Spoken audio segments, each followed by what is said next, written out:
12월 한 달은 언제나 그렇듯 기대와 설렘 그리고 아쉬움이 뒤섞여 싱숭생숭하다가 떠나보내는 것 같습니다. 2017년도 2주 정도가 남은 이 시점에서 여러분들의 올 한 해는 어떤 기억으로 채워져 있습니까? 분명한 것은 올 한 해도 지나온 하루하루가 만만치 않으셨을 것입니다. 각자가 처한 상황과 여건에 상관없이 내게 주어진 상황 속에서 우리는 나름 고단한 하루하루를 살아갑니다. 심지어 요즘에는 유치원 학생들에게 물어봐도 하루가 참 길다고 답한다고 합니다. 이렇듯 우리의 삶에는 크고 작은 고난들의 연속입니다. 하루하루가 쉽지가 않습니다. 그런데 삶 속에 찾아오는 고난 그 자체보다 우리를 더 힘들게 하는 것이 있습니다. 그것은 바로 힘들 때면 불쑥불쑥 올라오는 하나님께서 나를 인도해 가시는 게 맞나, 또는 하나님께서 나를 사랑하시는 게 맞나 라는 의심들입니다. 이런 생각이 들 때면 왠지 하나님이 없는 것 같고, 하나님이 나를 놔버리신 것 같고, 하나님이 나에게 벌을 주시는 것 같은 생각이 들어서 쉽게 마음이 낙담되곤 합니다. 왜 이렇게 우리의 삶은 고단한 것일까요? 많은 고단들 속에서 하나님은 우리를 어떻게 인도해 가고 계시는 것일까요? 여러분, 오늘 본문은 배를 타고 바다에서 일하는 선원들의 기사입니다. 그런데 그 선원들이 처한 상황이 역시나 만만치가 않습니다. 여러분 한번 생각해 보세요. 검푸른 깊은 바다 한가운데서 광풍을 만났습니다. 집채만한 파도가 덮쳐오고 있습니다. 얼마나 무서울까요? 본문 26절, 27절을 보겠습니다. 그들이 하늘로 솟구쳤다가 깊은 곳으로 내려가나니 그 위험 때문에 그들의 영혼이 녹는도다. 그들이 이리저리 구르며 취한 자같이 비틀거리니 그들의 모든 지각이 혼돈 속에 빠지는도다. 얼마나 강한 바람과 큰 파도였으면 하늘로 솟구쳤다가 깊은 곳으로 다시 곤두박질 치고 있습니다. 여러분, 놀이동산에서 바이킹을 타보셨나요? 그냥 타면 바이킹을 탄 것이 아니죠. 바이킹은 맨 뒷자리에서 손을 놓고 타야 바이킹을 탄 것입니다. 맨 뒷자리에서 손을 놓고 바이킹을 타면 정말이지 그냥 내 몸이 튕겨져 나갈 것만 같은 극한 두려움을 느낄 수가 있습니다. 물론 요즘엔 맨 뒷자리에서도 손을 놓는 걸 넘어서 핸드폰으로 사진을 찍으시는 분들도 있으시더라고요. 중간에 앉아도 손을 못 놓고 제 발만 보고 있는 저로서는 이해할 수가 없는 분들입니다. 아무튼 그런 바이킹처럼 배가 뒤집힐 듯이 솟구치고 있습니다. 하지만 여기는 평화로운 놀이동산이 아니죠. 바다 한가운데입니다. 붙잡을 안전장치도 없고 실려있던 짐들은 날아다니고 말 그대로 난리가 났을 것입니다. 그 상황이 얼마나 두려웠는지 오늘 본문은 그들의 영혼이 녹았고 그들의 모든 지각이 혼돈 속에 빠졌다고 표현하고 있습니다. 극한 두려움과 극한 혼돈의 상태인 것이죠. 이제는 모든 것이 끝났다고 생각했을 것입니다. 이렇게 바다 한가운데서 죽는구나 생각했을 것입니다. 그런데 여러분, 오늘 본문을 잘 보시면 한 가지 이상한 부분이 있습니다. 25절을 같이 보겠습니다. 여호와께서 명령하신즉 광풍이 일어나 바다 물결을 일으키는도다. 광풍을 하나님께서 명령하셨다고 합니다. 이게 무슨 상황입니까? 더 이해할 수 없는 것은 28절과 29절입니다. 이에 그들이 그들의 고통 때문에 여호와께 부르짖음에 그가 그들의 고통에서 그들을 인도하여 내시고 광풍을 고요하게 하사 물결도 잔잔하게 하시는도다. 광풍으로 인해 선원들이 죽을 것 같아서 하나님께 부르짖었더니 하나님께서는 광풍을 고요하게 하사 그들을 인도하여 내신다고 말하고 있습니다. 아니, 어차피 인도하실 것을 하나님께서는 왜 굳이 광풍을 일으키셔서 선원들을 두려움에 떨게 하였을까요? 그냥 처음부터 끝까지 평안하게 인도해 주시면 안 되는 것입니까? 여러분, 지나온 길을 뒤돌아보면 분명 모든 것이 하나님의 은혜입니다. 이것은 부인할 수가 없습니다. 하나님의 은혜가 아니었더라면 우리는 지금 이 자리에 있을 수가 없음을 우리는 고백할 수밖에 없습니다. 그런데 지나온 그 과정을 돌이켜보면 그 과정이 결코 쉽지가 않았습니다. 수없이 많이 포기했고 실수했고 실패했고 낙담했고 실망했습니다. 그런데 여러분, 그랬기 때문에 우리는 그 상황들 가운데서 기도할 수밖에 없었습니다. 하나님께 부르짖을 수밖에 없었습니다. 왜 고난을 허락하실까요? 왜 여러 어려운 상황들 속에 우리를 집어넣으시는 것일까요? 왜 기도할 수밖에 없도록 만들어 가시는 것일까요? 왜 선원들로 하여금 하나님을 향하여 부르짖게 만드시는 것일까요?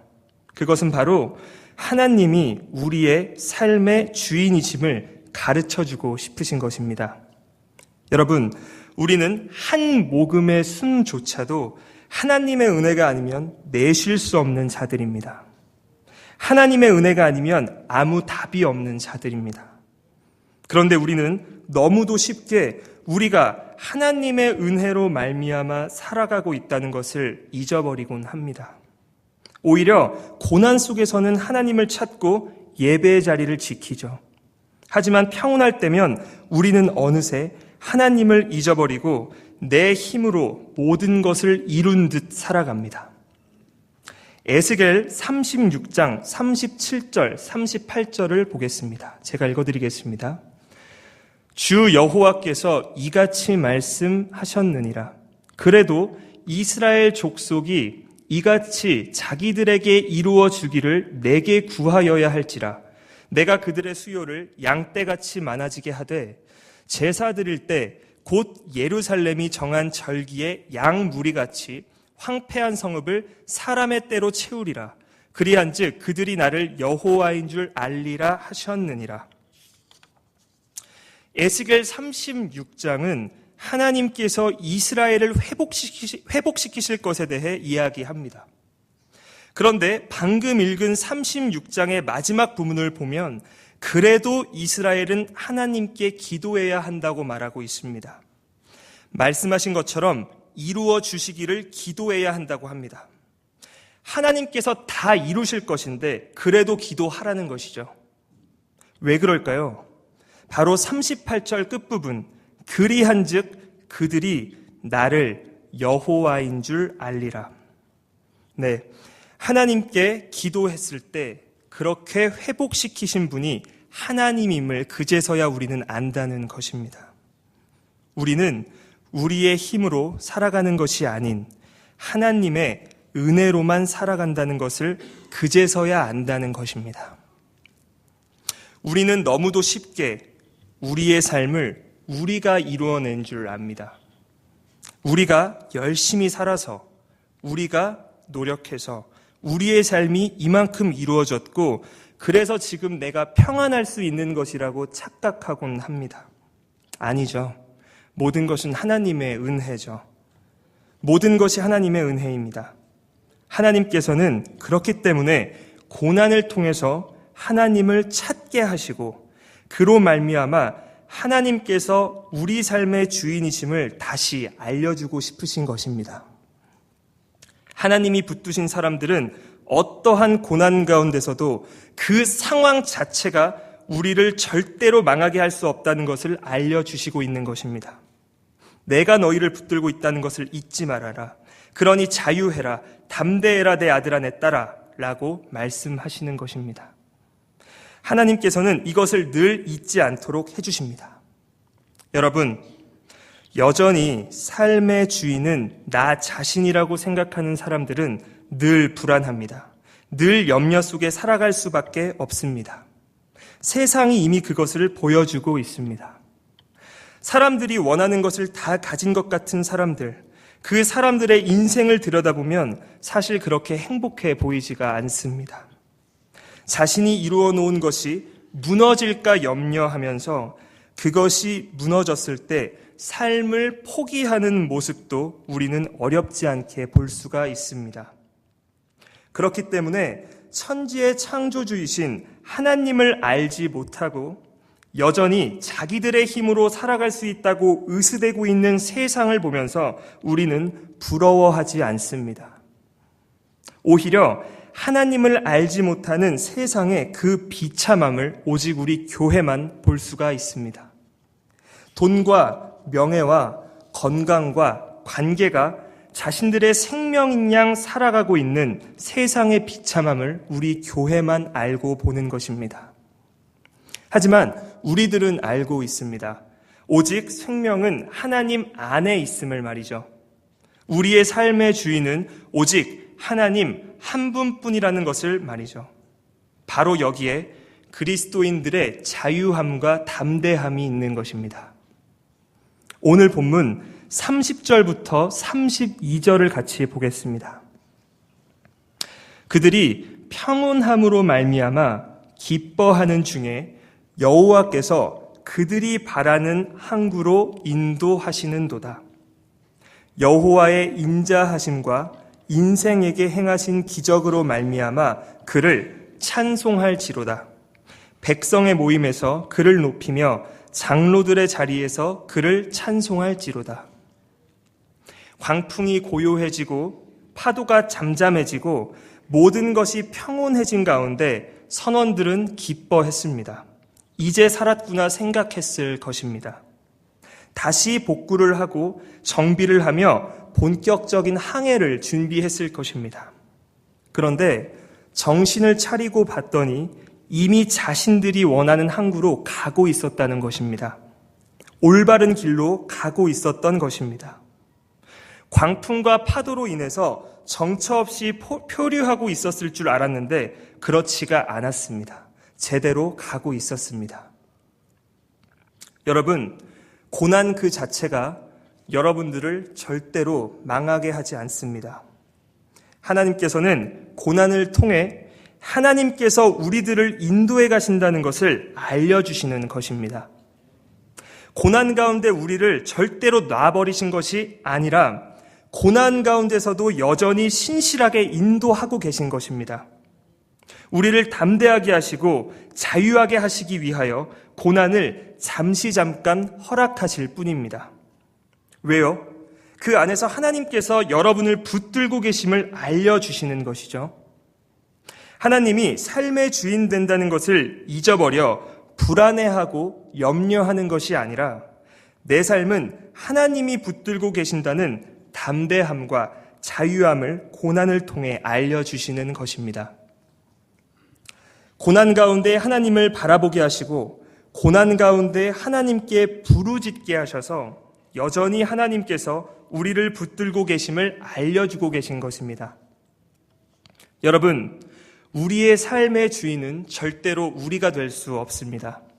우리는 우리의 힘으로 삶을 이끌어가는 것이 아닙니다. 모든 것은 하나님의 은혜입니다. 교회는 이것을 알고 있습니다. 오직 교회만 이것을 알고 있습니다. 그렇기 때문에 교회는 담대합니다. 자유합니다. 우리들의 모든 노력은 주어진 하루 동안에 주어진 그 자리에서 하나님을 바라보는 싸움이요. 주어진 결과는 그것이 세상적으로 봤을 때 나쁘던 좋던 간에 나를 만들어 가시기 위한 가장 좋은 하나님의 응답이고 선물임을 오직 교회만이 알고 있기 때문입니다. 그래서 우리 그리스도인들은 고난마저도 하나님의 선물이라고 담대하게 고백할 수 있는 것입니다. 물론 힘들고 견딜 수 없을 만큼 아픈 과정들이 있습니다. 하지만 그 상황 자체가 나를 망하게 하는 것이 아닌 나를 만들어가는 하나님의 선물임을 알기 때문에 우리는 그 자리를 지켜냅니다. 2017년 각자의 지나온 과정을 돌아봤을 때 결코 만만치 않으셨을 것입니다. 쉽지 않으셨을 것입니다. 기쁘고 즐거운 때도 물론 있었지만 아프고 힘드셨을 때도 많았을 것입니다. 기뻤던, 즐거웠던, 힘들었던 아팠던 그 모든 과정이 하나님께서 여러분들을 신실하게 인도해 오신 과정이었습니다. 여러분들을 여러분들보다 더 잘 아시는 하나님께서 여러분들에게 가장 필요하고 좋은 선물로 여러분들을 인도해 오신 것입니다. 그 모든 과정을 지나 바로 오늘 지금 이 자리에서 우리가 함께 모여 하나님을 예배하고 있지 않습니까? 이것이 은혜입니다. 이것이 진짜 기적입니다. 여러분, 어둠이 무엇입니까? 어둠은 그 자체로는 존재하지 않습니다. 빛이 없을 때 우리는 그것을 어둠이라고 부릅니다. 빛의 부재가 곧 어둠입니다. 많은 사람들은 내 안에 있는 어두움을 털어버리고 빛으로 나아가야 한다고 생각합니다. 빛으로 나아가기 전에 내 안에 있는 어두움을 먼저 털어버려야 한다고 말합니다. 그래서 실수와 실패와 낙담과 상처의 현장을 너무 쉽게 떠나버리곤 합니다. 내가 실패한 현장을 떠나 어두움을 털어버리고 다시 온다고 고백하며 그렇게 다짐합니다. 여러분, 다시 한번 말씀드리지만 어둠은 빛의 부재가 어둠입니다. 즉, 빛은 우리가 털어버릴 수 있는 것이 아니라, 어둠은 우리가 털어버릴 수 있는 것이 아니라 빛이 비춰질 때만 사라진다는 것입니다. 어둠은 내가 털어버린다고 털어버려지는 것이 절대 아닙니다. 여러분, 실패와 실수와 고난과 고통의 그 자리를 우리 다 같이 버티셔야 합니다. 내게 허락된 그 자리에서 빛으로 나아가는 것이지 그 자리를 도망치는 것이 그리스도인들이 아닙니다. 바로 그 자리, 그 실패하고 낙담하고 상처받은 그 자리에서 다시 한번 빛을 향해 하나님을 향해 나아가는 것입니다.